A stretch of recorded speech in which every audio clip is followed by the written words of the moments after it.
ƙarya ne, atamfar da muka siya ba za ta tafi a banza ba, sabida me? An ce mana Gawuna zai koma kan kujera, in kun san ba zai koma ba ya za a yi ku sa mu je mu yi odar abubuwa daga wani garin mu kawo don a siya a ba mu kuɗaɗenmu.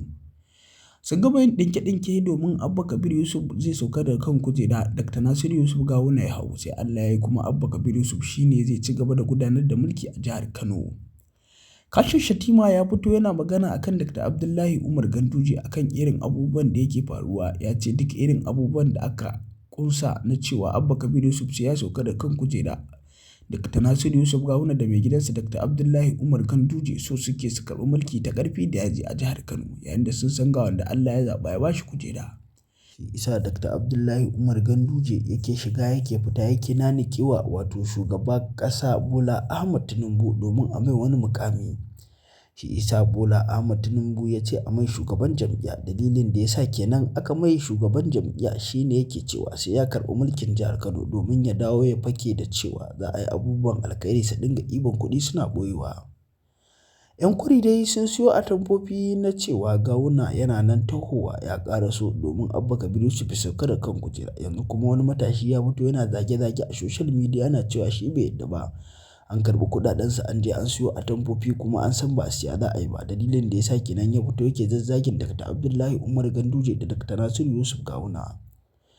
Masu sauraro kamar yadda kuka sani dai babban mawaƙi Haziki Gwarzo na masana'antar Kannywood sarkin waƙa, social media zaginsa suke yi akan ya ɗinka kaya na zuwan Gawuna, yanda wasu suke cewa abubuwan da mawaƙin yake yi yana yi ne domin a biya shi, shi isa wasu suke cewa munafiki ne fuska biyu ce da shi.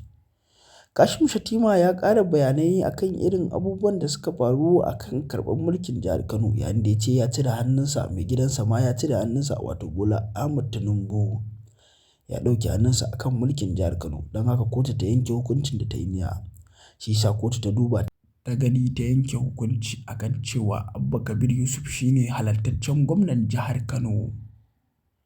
Kamar da kuka sani dai masu sauraro, Kashim Shettima ya fito yana faɗar irin aibin Dr. Abdullahi Umar Ganduje, dalilin da ya sa aka mai shugaban jam'iyya a APC. Duk da ya gama gwamnan jihar Kano yanzu kuma so yake yaransa ya karɓa domin su ci karensu babu babbaka. Dalilin da ya sa Kashim Shettima ya fito yake faɗar irin abubuwan da ransa yake so.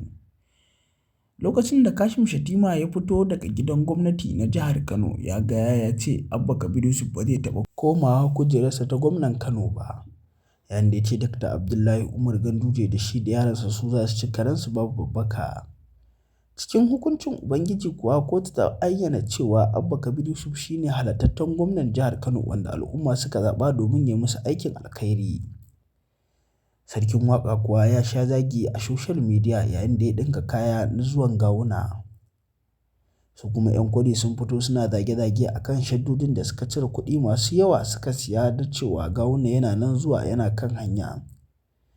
Duk da irin abubuwan da aka ƙuƙƙulla domin a karɓe mulkin jihar Kano, amma mutanen jihar Kano sun ce da a ba Abba Kabir Yusuf mulki ba da an ga wata gagarumar fitina da za a jihar Kano. Masu sauraro da sai ku biyo mu ku ji take kayawa tsakanin Dr. Abdullahi Umar Ganduje da kuma 'yan Kwari wanda suka karɓi kuɗaɗensu suka je suka siyo atamfofi.